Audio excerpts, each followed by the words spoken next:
Hi, this is Gurasi Singh, and you're listening to my Thick Accent podcast.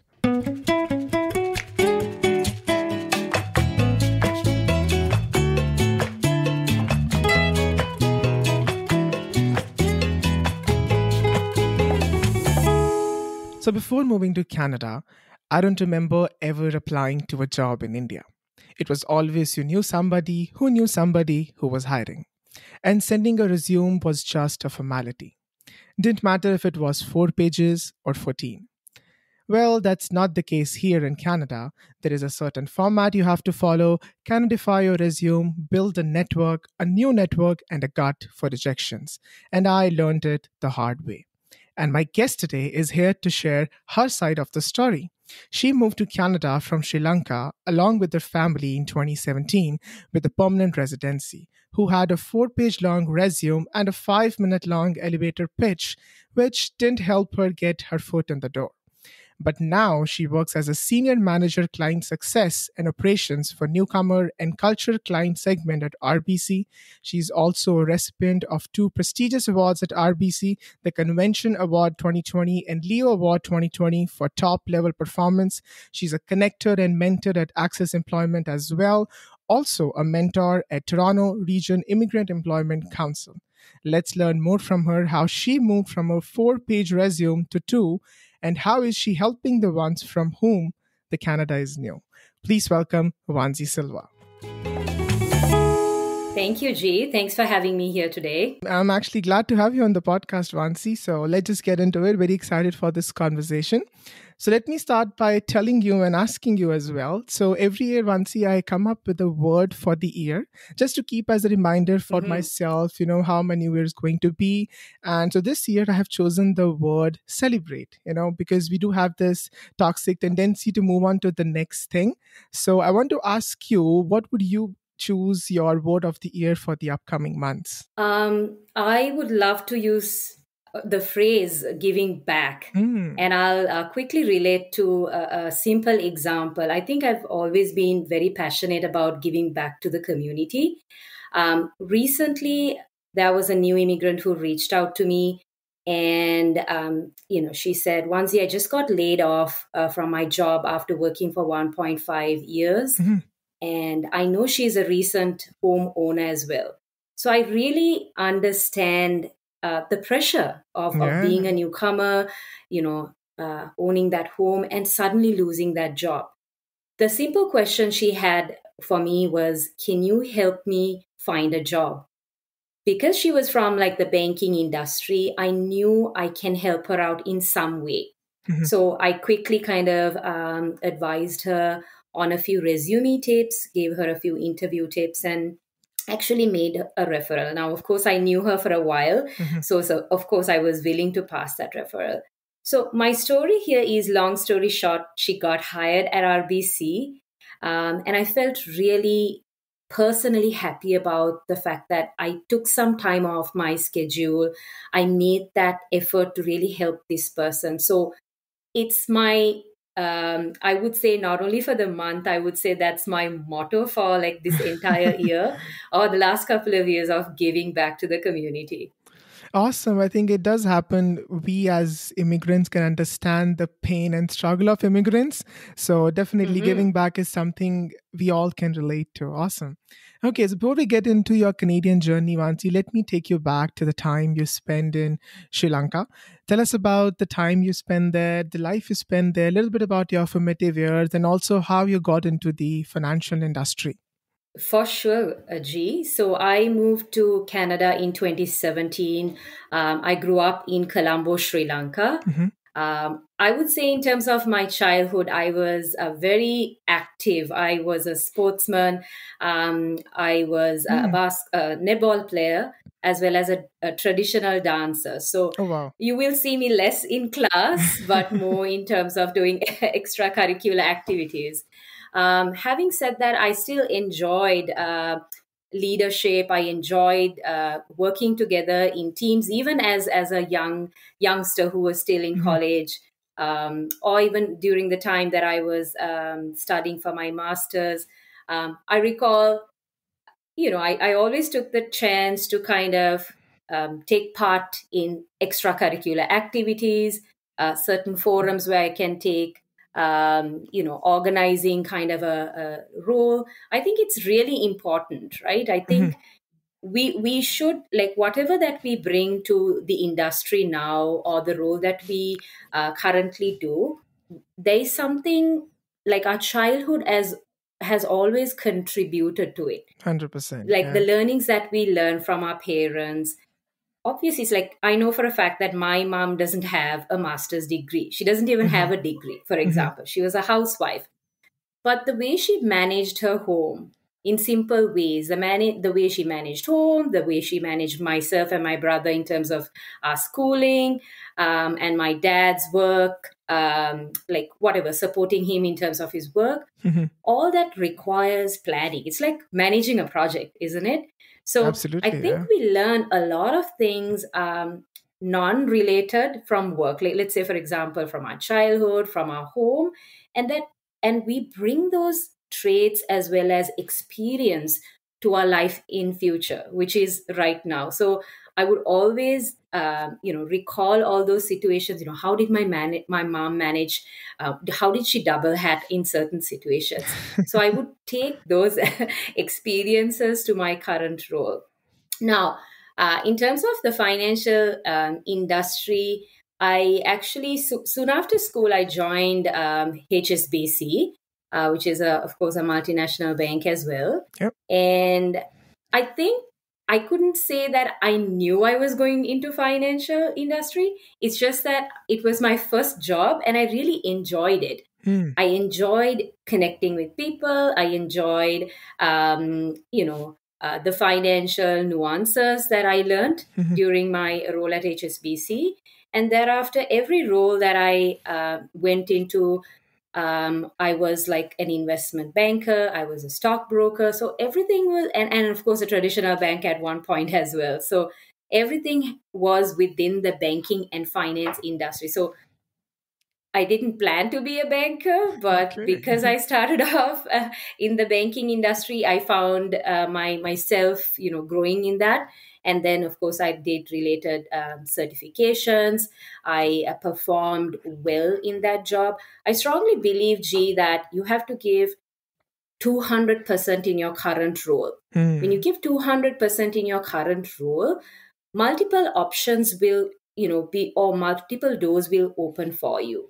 Even if you're unsure of, what am I going to do next? When you become a pro in your current role, then you know, okay, do I want to become a business account manager? Do I want to be an investment planner? Do I want to maybe go into strategy? Whatever, right? Based on your current experience. And your managers, your peers, your colleagues recognize your efforts as well. Right. So that's a quick tip that I'll pass on, before I pass it on to you. Yeah, no, 100%. Since you said it was like your very first job, it definitely helps. If you give your 100% in it definitely helps you build like a discipline and obviously the knowledge for the upcoming jobs. Tell me also, Wanzi, you said that you were into extracurricular and into dancing and in sports as well. Do you still play or do you still dance? Great questions. Well, I dance when I'm around with my friends if it's at a party, but I'm not pursuing it anymore. Okay. That's something that I would love to do in the future, but that's not one of my priorities right now. Okay. So what brought the family to Canada? Great question. So my husband and I actually started doing our masters when our son was just 6 months old. And we saw ourselves growing in the roles that we were already in. And then when we kind of was doing the masters, a lot of people were talking about migrating, doing a masters in Sri Lanka, and having completed that certification is also like an eligibility to kind of apply for overseas permanent residency. I did have my aunt, my mom's sister here in Canada. That's one of the reasons I chose Canada when I was exploring, in terms of migrating to a different country. There is scope to grow in our countries that we grew up in for sure. But, definitely Canada is a country that you can also call home. And it is a country where there is a lot of people from a diverse backgrounds and from different parts of the world. And all what I heard about Canada was good. Let me put it that way. Like living in Canada, the education for your children, and the lifestyle. So I thought, why not take this challenge? And we were, just a new family as well. I just got married, and my son was just turning 5. It's a good age for him to kind of move along with us. He hasn't made too many friends because he was just in kindergarten, right? Because it's a little bit difficult when kids are big and they have made their friends as well. So I'd highly recommend, if ever the opportunity, move when your kids are small, right? When your family is still growing, because that way it's not a big impact. So that was one of the main reasons, like, just the beauty of the country, the good things we heard, better lifestyle, education for children. Those were kind of the main reasons we wanted to kind of move to Canada.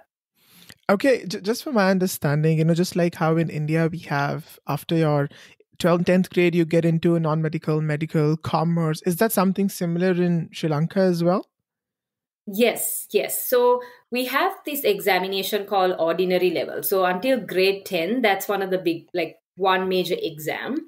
And then advanced level is where you, can select commerce stream, bioscience, mathematics, arts subjects. That's how it is until grade 12. So from grade 11 to 12 plus 13, that's where it's called the advanced level. And you wouldn't believe, I actually did bioscience for my A levels. Oh, wow. So even though I ended up in finance, I think I have that, multiple experience, diverse kind of background as well. I recall, like, I did my first degree in human resources, but I never ended up in human resources. I did biology for my advanced level. So it's a mix of everything. And I'm happy that, I had to go through that path. Primarily, my dad wanted me to become a doctor, but I didn't see myself becoming a doctor either. That's like a South Asian thing, right?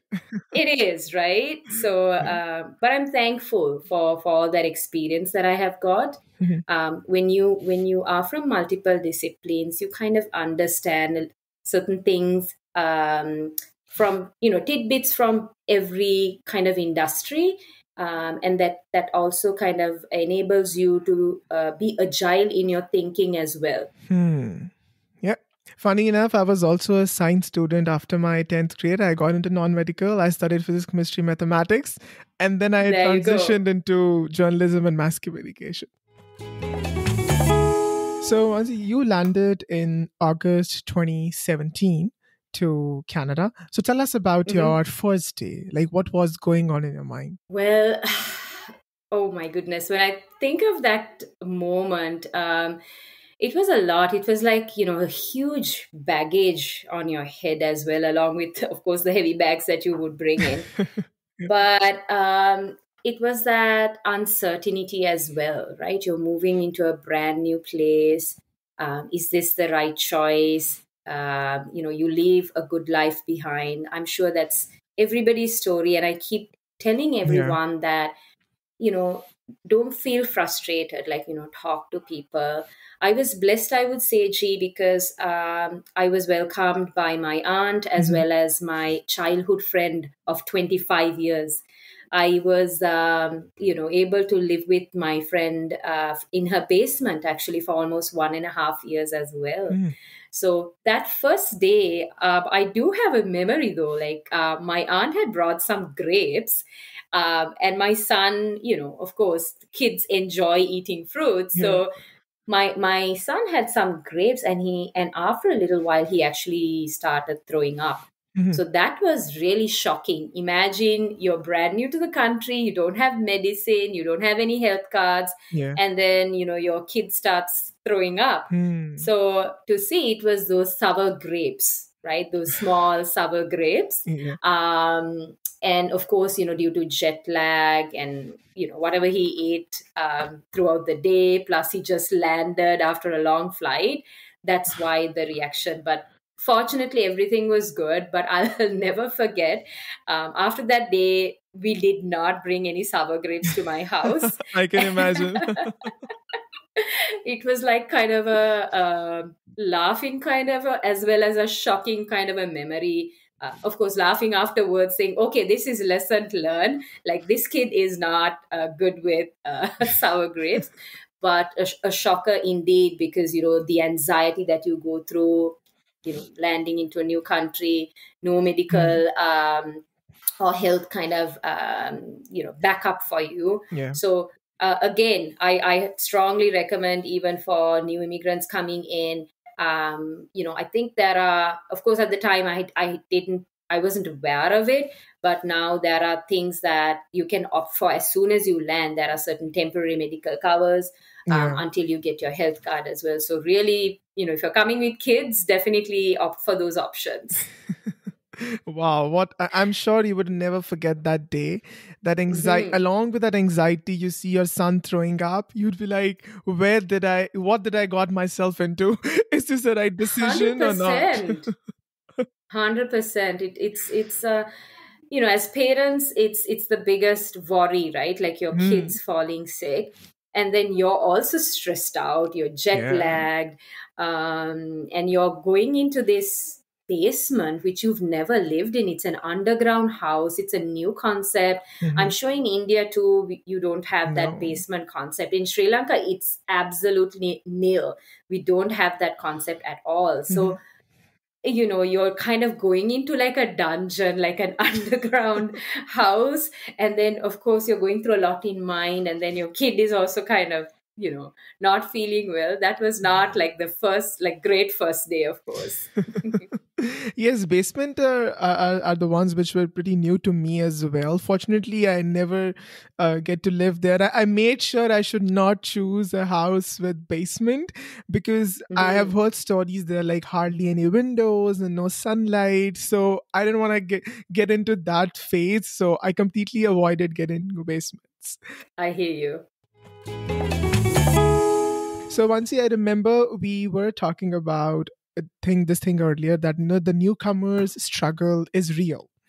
And I remember you were also telling me that when you came here, you are in a new world where the life has never existed before, and you have to unlearn a lot of things. Tell us about that phase of your Canadian journey. Absolutely, G. I think it's really very important. I think this is the best part of this podcast as well. I'm sure a lot of newcomers or pre-arrivals would want to hear. So, especially if you're coming in as a PR, or you're coming in for education, you already have experience. You have related work experience, perhaps. You have education certifications. And you think when you come in that, it will be easy for you to find a job when you just look at a job description.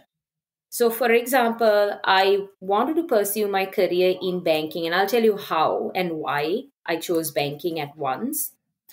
When I looked at a simple job description, even for a banking advisor role, they ask for 5 things. They'll ask, do you have good customer services skills? Are you a great team player?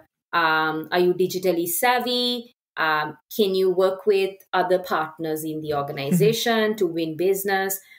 Can you adhere to policies and procedures? Now, this may seem kind of straightforward as well, especially if you've come from a similar background. Now, I kept on applying for roles, I recall, with a 4-page resume. And I was thinking, wow, I'm pretty much overqualified for this role, but let me go for it. Like, I'm sure there's no reason they'll reject me. Trust me, I didn't get a single call, and that was frustrating. So for a month or so, I was not understanding the Canadian way of applying for jobs. That's why I say the struggle is real, especially if we don't know, right, like what we are doing. If we don't have that guidance in terms of, what's the correct resume format? How does employment work in Canada? Is networking important? Thankfully, I met amazing advisors at RBC Meeting Place. And I'm not saying because I work for RBC Royal Bank, but actually the advisors at RBC Newcomer Meeting Place in Brampton at the time made an impact in my life. They are the folks who connected with connected me with my counselor from Brampton Multicultural Center, Taranum. I've seen her in one of your podcasts earlier as well. She's an amazing counselor. So because I met good mentors, like from Meeting Place as well as career, community centers, which is funded by the government of Canada. And these are all free resources, mind you. So there are free resources, there are organizations that support newcomers who will guide you, like, what's the correct way of networking? What's the right format of resume? How should you introduce yourself? Should it be 5 minutes versus just 30 seconds? And why is it important? So again, that's why I said that I had to unlearn certain things in my, what I've learned in my country. Like you started this podcast, you said, oh, I didn't recall the time that I applied for jobs and, how I applied or how I got the job was somebody had hunted me. Similarly, it was the same concept in Sri Lanka. But when I came to Canada, I understood, for example, LinkedIn is such a powerful platform, right? That's the platform where you can connect with people virtually who is from professional, backgrounds. However, I also learned that there is a certain art to connecting with people. People should genuinely get to know you, and you have to be genuine as well. You cannot put up saying, I'm a marketer, and then connect with somebody in banking and say, oh, I want to join banking. It doesn't make sense, right? Your resume, your LinkedIn, your conversation should align, right? So I learned all these small, tips from experts. So be ready to learn from experts. Be ready to unlearn what you have, what you know, or your practices from your home countries, and learn. They say, right? If you're in Rome, do the Romans way. It's similarly, if you're in Canada, learn how the Canadians kind of go about, right? And learn the Canadian way. Canadian lingo, 100%. And I remember I read in one of your interviews, you said that I was amazed that why is this person giving me so much detail about everything apart from banking. There is mention of employment, there is mention of settlement, but where is banking coming in? Even though she was a advisor from a bank, right? 100% G, and I'll just touch upon that very quickly now that I am a part of the newcomer strategy team with RBC. Even from a bigger picture, imagine an organization like RBC investing in the community. It's a part of our vision. It's a part of, being in the client's path, helping them thrive and prosper. So we are really living and breathing that, vision and mission as well of helping this newcomer community thrive, right? So, newcomers are definitely important. I wouldn't say a clientele. I would say they are huge contributors to the success of our country. So we as a responsible financial institution have recognized that new immigrants need support beyond banking, right? It's not just helping them understand about banking in Canada, credit in Canada, or buying their first home. We can do more than that. So yes, I was amazed when the advisor talked about so many things beyond banking. And guess what, G? That's where I started my career as a banker. I got the opportunity to be a part of that team.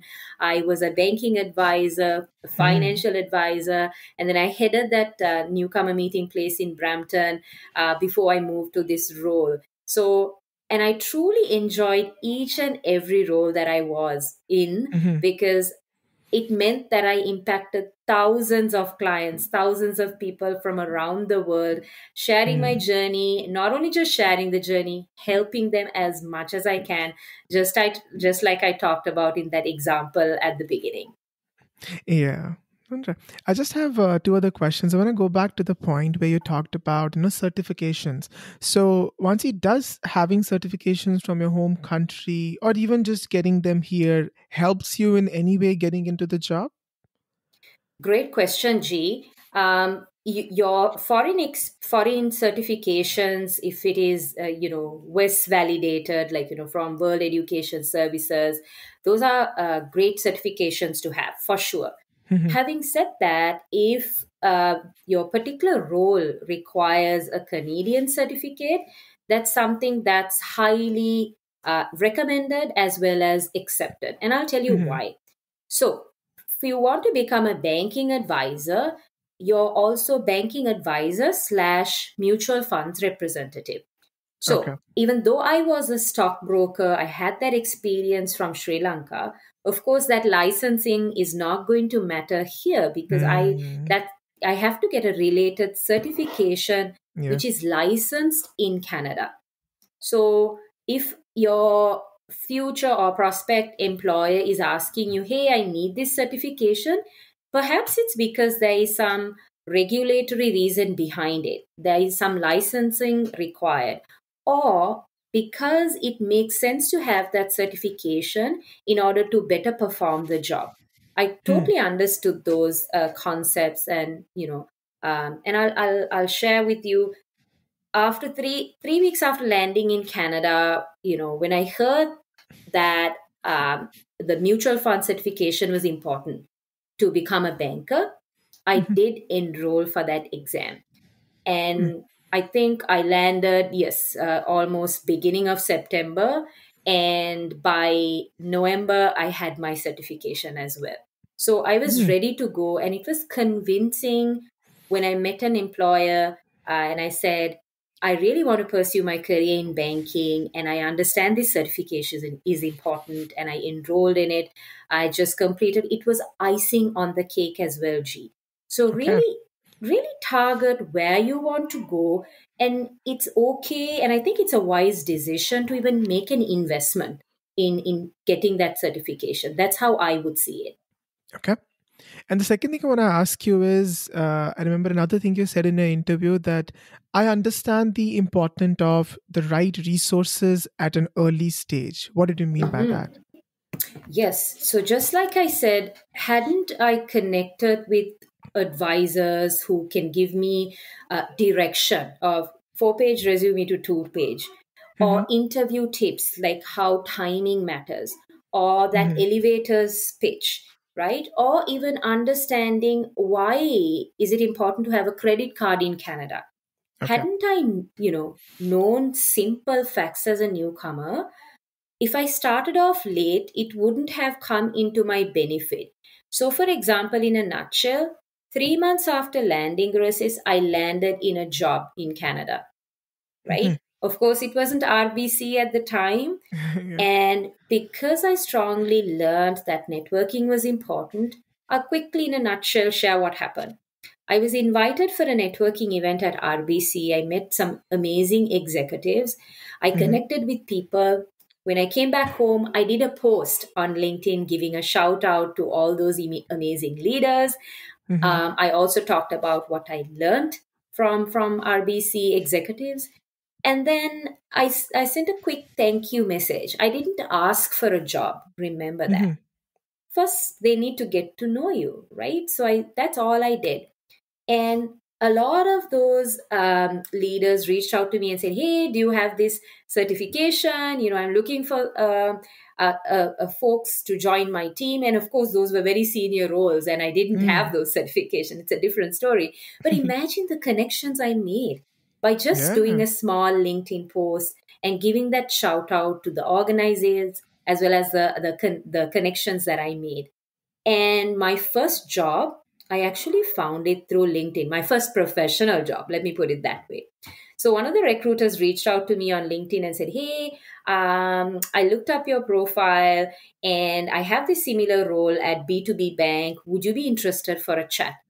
That's how I got hired at B2B Bank. So again, if you're asking, give me an example, you're talking about networking, is it powerful?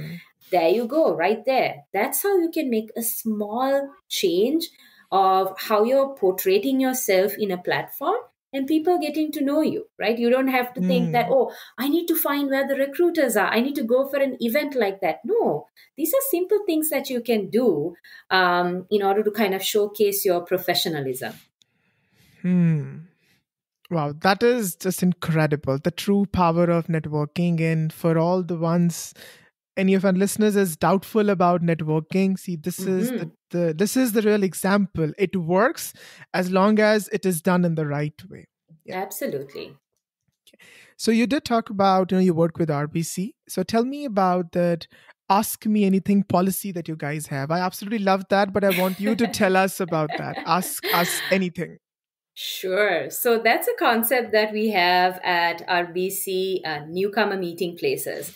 So just like I mentioned earlier, G, RBC is the only financial institution that has dedicated centers for newcomers across Canada. So Brampton Meeting Place was one of the first centers that we had. And why do we say ask me anything? Now, as a newcomer, when you walk to our space, first of all, it doesn't look like a traditional branch. We just have an ATM. We don't have telecounters. We do have certain pods where you can sit and have a conversation with one of the advisors.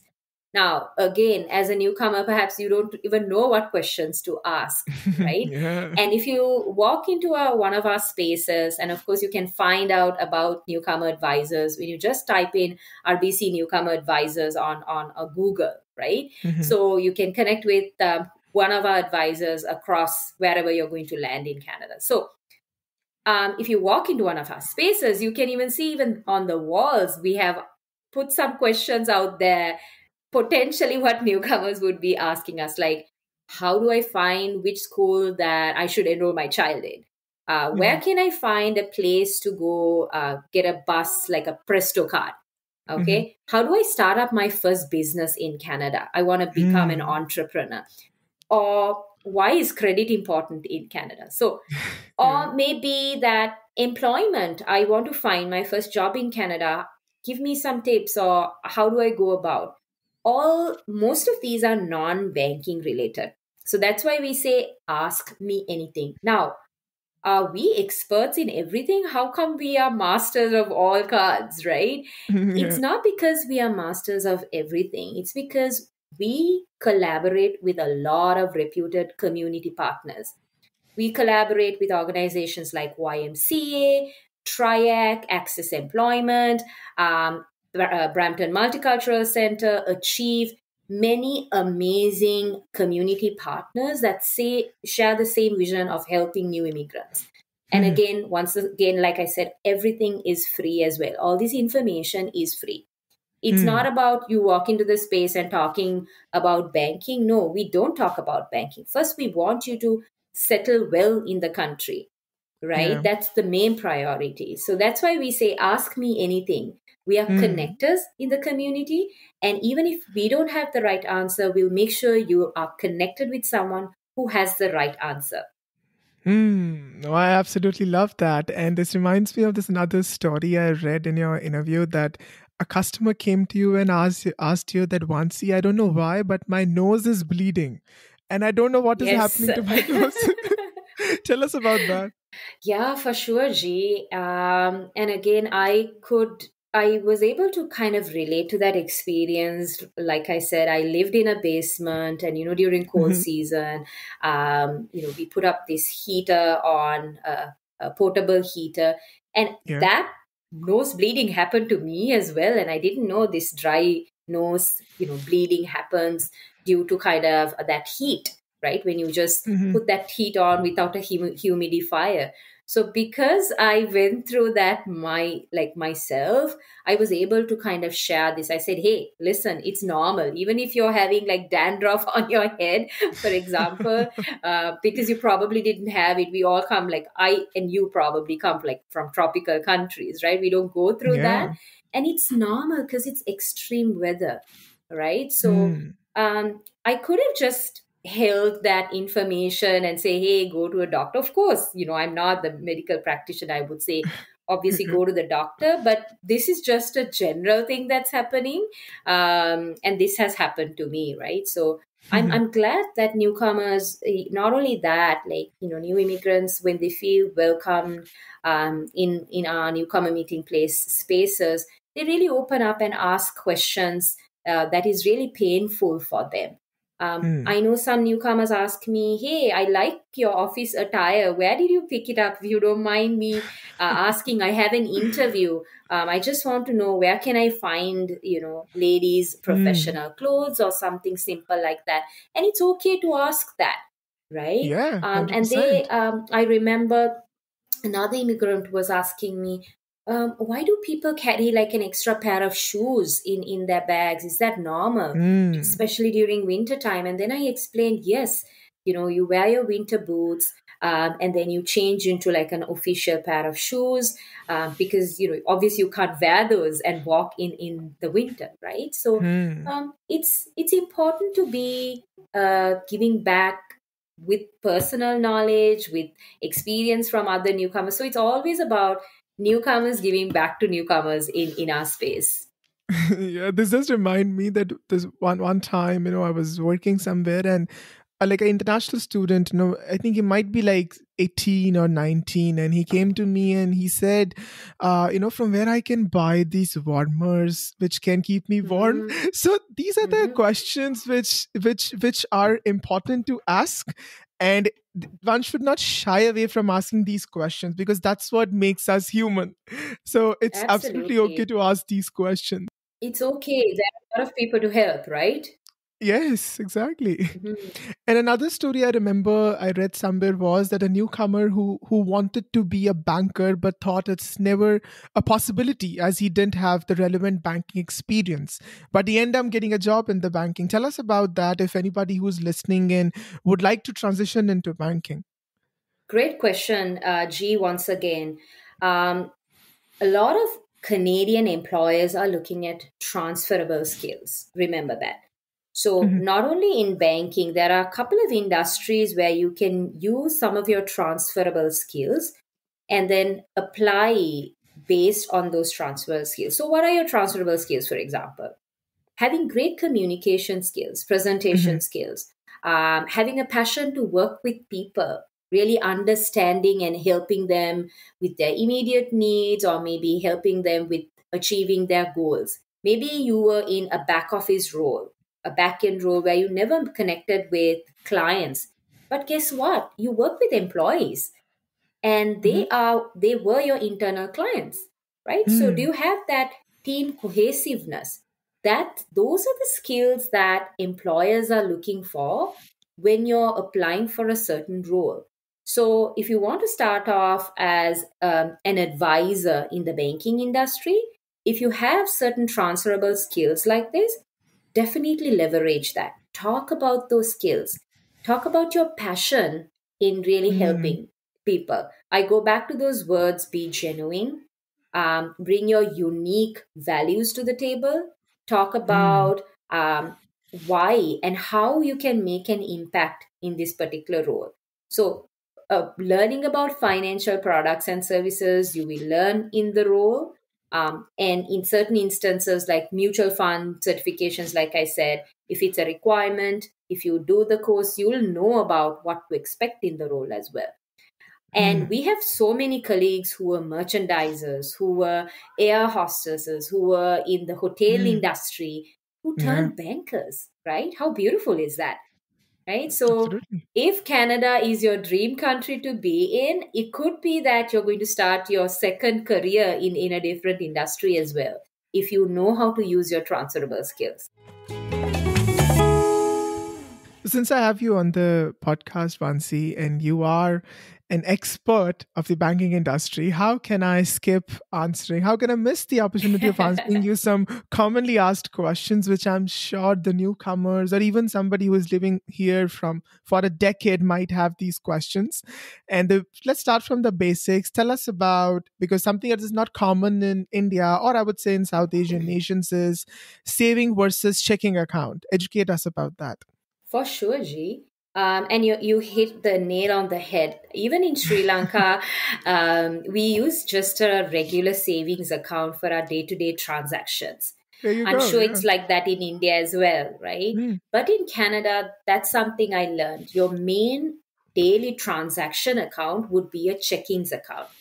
And often, with the top five banks, new immigrants actually get a newcomer package free. for a year or maybe a year and a half, right? Depending on what financial institution you choose, and many other newcomer perks.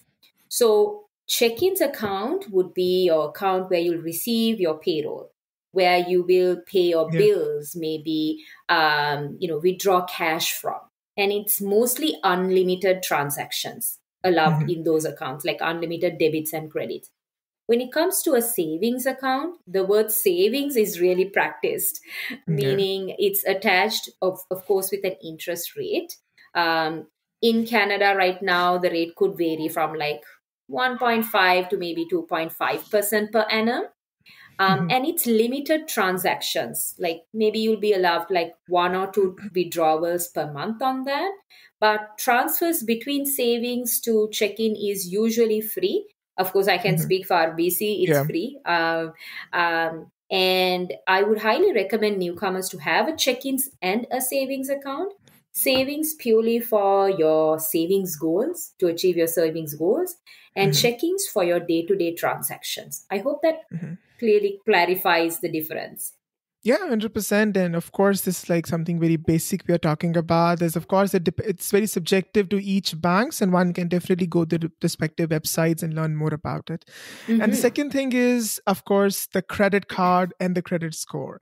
That is, again, not that common in the South Asian nations. Like, at least in India, I think I knew very few people who hold a credit card.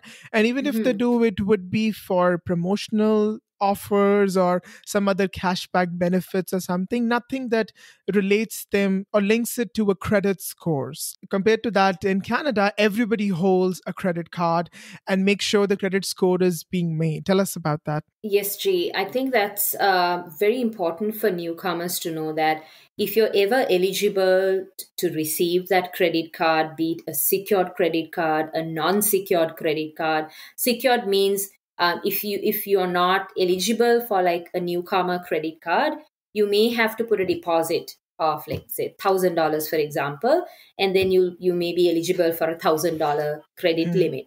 Okay, it's your the credit history, or maintaining your credit history is your financial reputation in Canada. Think of it that way. Mm. For example, if you want to rent a place in Canada, of course, all of us want to rent a place or buy a home, right? Yeah. That's a basic thing. Guess what? If you don't have a credit history, your landlord may say, oh, I'm not comfortable giving you my place. I don't know about your repayment patterns. I don't know if you're able to kind of whether you have bad debt, meaning whether you have not paid payments in the past, right? So Mm. what does a credit card really do? Even if you have $1,000 limit credit card, make sure you buy your coffee, you pay some of your bills, maybe pre authorize your insurance payments. So have a mix of transactions on that credit card and pay that bill before the due date. So let's Mm. say your due date is next month's 15th. Don't pay the bill on the 16th or after that. Make sure Yeah. you pay it on the due date or before. If possible, pay it in full. That's highly recommended. So that way, you don't have to pay any interest on the amount you borrow, right? Let's say you Mm. borrowed $100.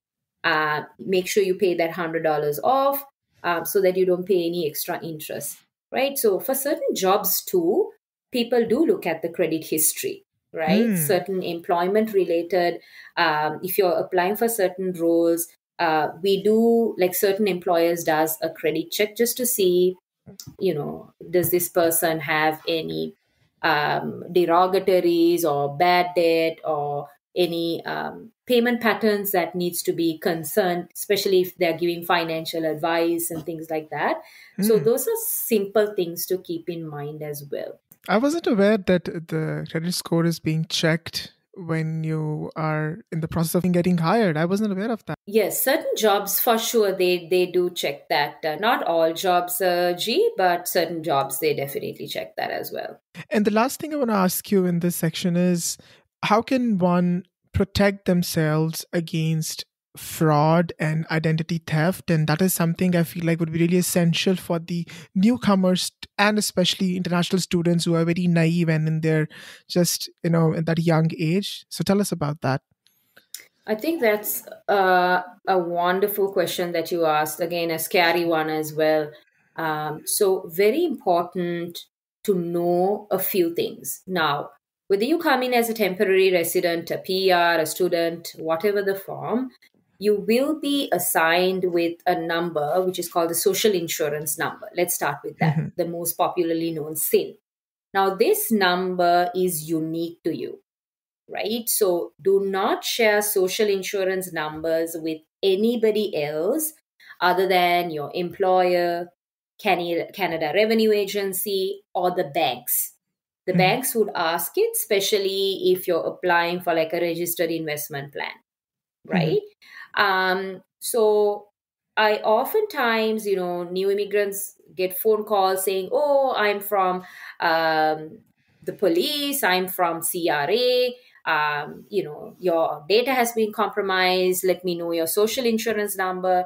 Always remember, these kind of calls are scam. Nobody's going Yeah. to call you. CRA is not going to call you. Banks are not going to call you and ask for your card information, like your debit card information, your credit card information, your social insurance number over the phone. So, number one, be aware of phone scams. Again, Mm-hmm. email scams, phishing emails, right? You might get when you come to a new country, you apply for jobs on different platforms, and guess what? If you get email saying, "Oh, you're selected for this job, send me this information," even without having a conversation with that employer, it should Yeah. trigger that red flag for you that this is a potential scam. When Mm-hmm. you Google up that particular company's name, if you're not getting a HTTP, legitimate website, you definitely know that this is not a legitimate company. Look for reviews, right, and see has people put up comments or reviews about this company, right? Is this Mm-hmm. a job scan? It's important to know all of this information. Second tip, or rather a tip for students mostly, I would say, is please do not share your banking information with your friends. Do not Mm-hmm. give access to your online banking, or don't give anybody your debit card and share your PIN number, your ATM PIN number, Yeah. right? Oftentimes we hear students, some friends say, "Hey, my bank account is locked. I can't access for some reason. Can you deposit this check on my behalf? Like put it in your bank account and then, cash it and you can give me the money." Always Mm-hmm. remember, your bank account ownership is yours, right? Not somebody else's. As much as banks are protecting your information, you're equally supposed to protect your own information. That's why the PIN is called personal identification number. Identification It's number. not Absolutely. people identification number, right? Love that. Yes. So yeah, so just think of these small things. Lots of information I can talk about, G, but for sure, in a nutshell, these are few things to keep in mind to protect yourself, your identity from theft and spams and things like that. Yeah. No, thank you so much for sharing all these, and I'm sure these would be of great help to all those international students and newcomers, of course.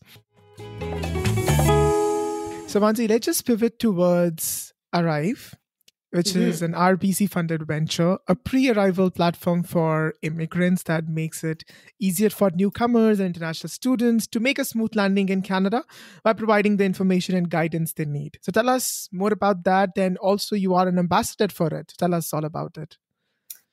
For sure, I'm very. I would say I'm a proud advocate of Arrive platform. Mhm. So if you want to check out our platform, it's arrivein.com. So arrive Mhm. in one word, .com. So RBC powered basically Arrive back in 2018 or 19, I believe. I don't recall the exact year.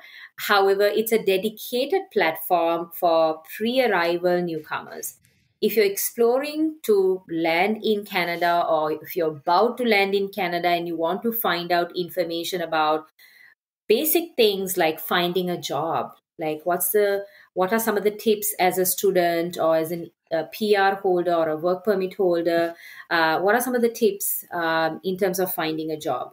or living in Canada. How is life in Canada? How's the Mhm. weather like? How are people dressing up? And how are certain cultural, how can you break certain cultural barriers? What are you Yeah. supposed to be aware of, right? So that's living in Canada.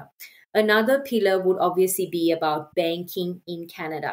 As a newcomer, talking, understanding about credit, understanding different types of bank accounts, investments for your kids or for yourself. What are those financial products?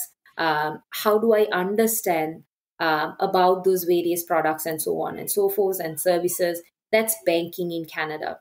And then we have another pillar, which is studying in Canada. So if you're not Mhm. sure which university should I apply for, which college or which city, and how's student life in Canada, you would Yeah. want to look at webinars and articles about studying in Canada. And then Mhm. finally, if you really want to connect with someone, you have all this information, you're reading about everything in the platform. Of course, it's a lot of information. I personally like to kind of have that human touch as well, to Mm. connect with someone, to have that one-on-one conversation and kind of clarify on certain questions that a person would have. You have the opportunity to talk to one of our advisors, one of our newcomer advisors through this platform as well. So I recall at the time when I was, heading up the newcomer meeting place, we used to connect with many clients before they landed, when they wanted to know about certain things before they came, even if they wanted to open a bank account, for example, before they Mhm. arrived in Canada, remit some money, keep it ready for their living expenses. Mhm. Those kind of facilities are available through our Arrive platform. And honestly, G, just like you said, I wish I knew about so many things before I came, Yes. before we started this podcast. I really wish I knew about Arrive, or if we actually had that platform like Arrive, because right now a lot of new immigrants are, I would say, much, much aware of what's happening in Canada even before they come, right? So Yeah. thanks to platforms like Arrive, they get that information as well. So in a snippet, Arrive would be your one-stop shop. If you're still in pre-arrival, or even if you have landed in Canada and you still want to kind of know about newcomer resources, definitely arrivein.com would be a platform you want to explore. When I was researching about this podcast, Wansi, I told you before, I just absolutely loved everything on your website. And I was really Hmm. wishing, I wish I knew about it before. And to all my listeners, I'm telling you, there are articles on studying in Canada, banking in Canada, living in Canada, finding a job in Canada, you name it. Not even name, you think about it, and you'll find an article about that on the website. I highly, highly recommend you. You will not regret going to the website and checking the articles, and to all the links to the website, even to reach out to Wansi and the social media platforms. All the links can be found in the show notes. So, Wanti, let's just get into the final segment of the podcast. I call it Beneath the Accent, because we are knowing each other beneath the accent. So, I'm going to ask you a couple of questions. You can answer them in one word or a sentence or however you feel like. The idea is just to know about Wanzi a little more. Okay, let's try this. Okay, so the classic question, Wanzi, what advice would you give to Wanzi who is in the initial months of landing in Canada? I would say do a little bit of research, connect with people either professionally or non-professionally, and be aware of what you're signing up for, meaning about the new country, about the new job market. This way you will be one step ahead versus how I came in and tried to figure out everything, try to understand things like networking and things like resumes.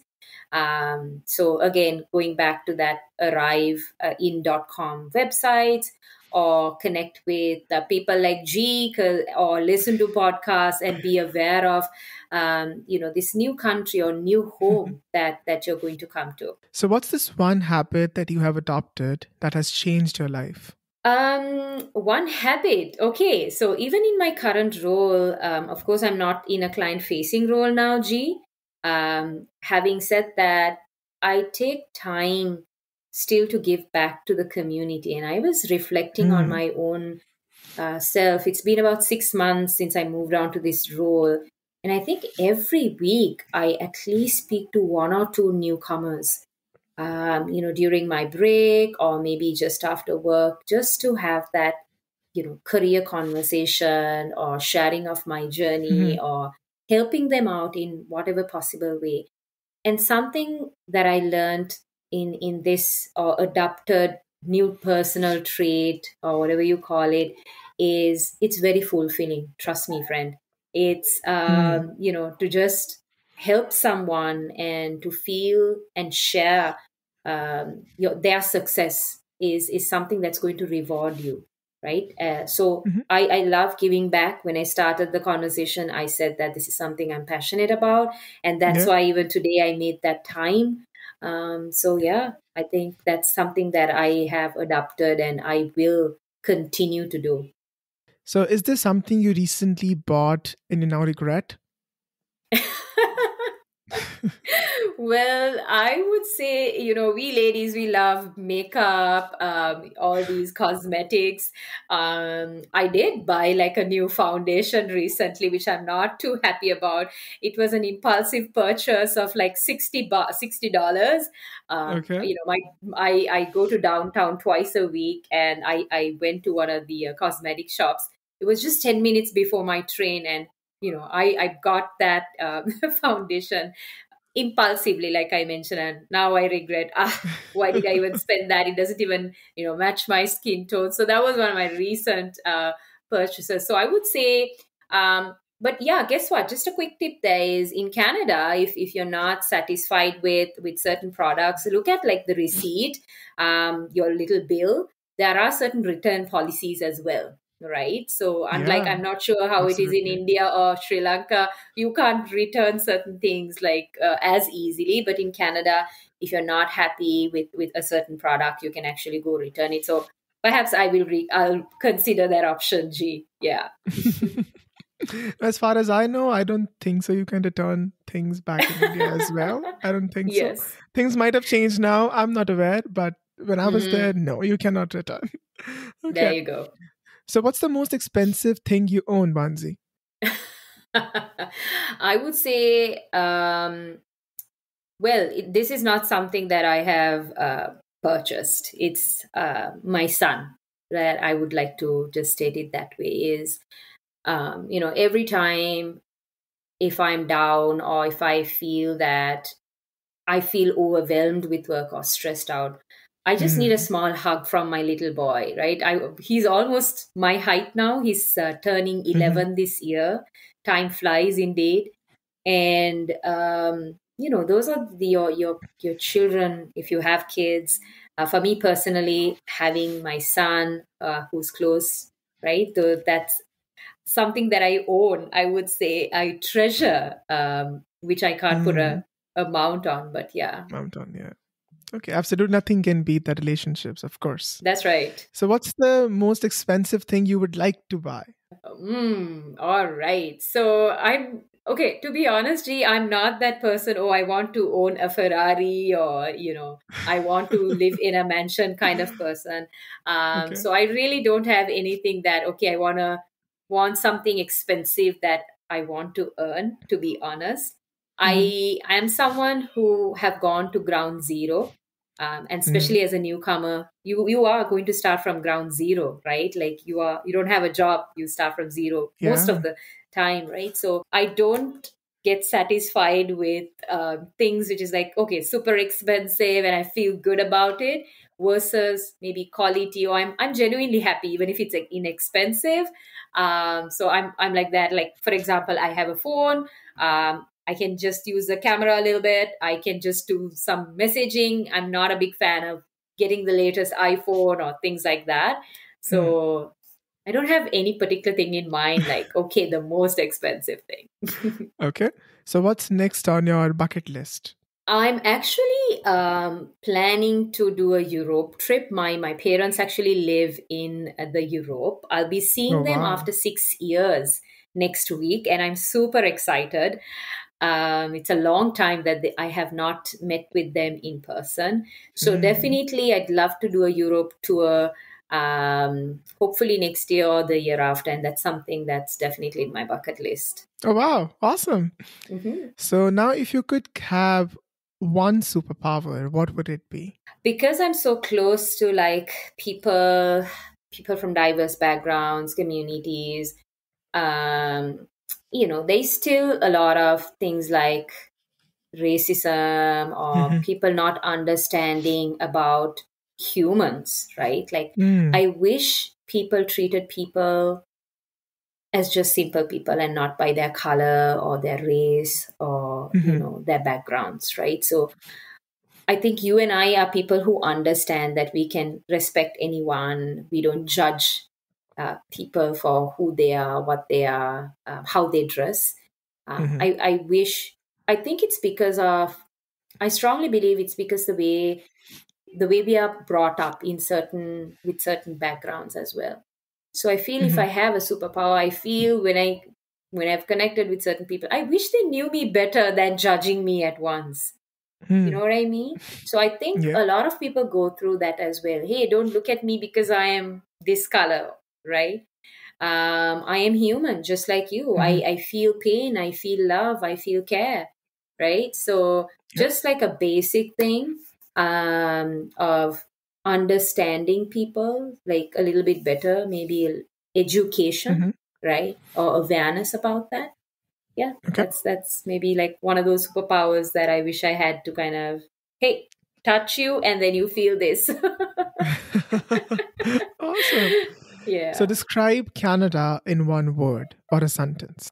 Canada is diversity, I would say. That's the most, like the best word to define Canada, right? It's a country of people with diverse backgrounds, multi-ethnicities. So finally, if you could leave me with one piece of advice, what would it be? Okay, gee, so I think you're doing a great job. So this is personal advice for you. I think we need people like you in this country, in this world, right? Where I know when I connected with you, you said, Wanzi, you know what? Let me join just 5 minutes before the call because I have another meeting.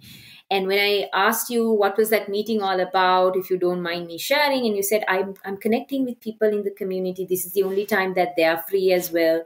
So that effort, right, to really kind of pay it forward, right? So, you're already doing you're doing amazing work. You're making an impact, meaningful impact in people's lives. Like I mentioned, I tested it out. It's working for me. Personally, it's rewarding me, like you feel satisfied. In the long run, it will reward you in many different ways as well. You meet good people. People will talk about the good work you do, right? So keep on shining. That's it. Thank you, Wanzi, for your kind words. And so on that note, thank you so much for being on the podcast and adding value to my listeners. Thank you. Thanks for having me again, G. It was a pleasure. Hey, listener. Thank you for making it to the end. I highly, highly appreciate you listening the podcast. Subscribe to the podcast if you haven't as yet. And please share with your friends or anybody you think would like it. And like I always say, we encourage you to follow your heart, but also us on Instagram. The handle is mythicaccent. You can also leave us a review or write to us at hello@mythicaccent.com. So stay tuned and let's continue knowing each other beneath the accent.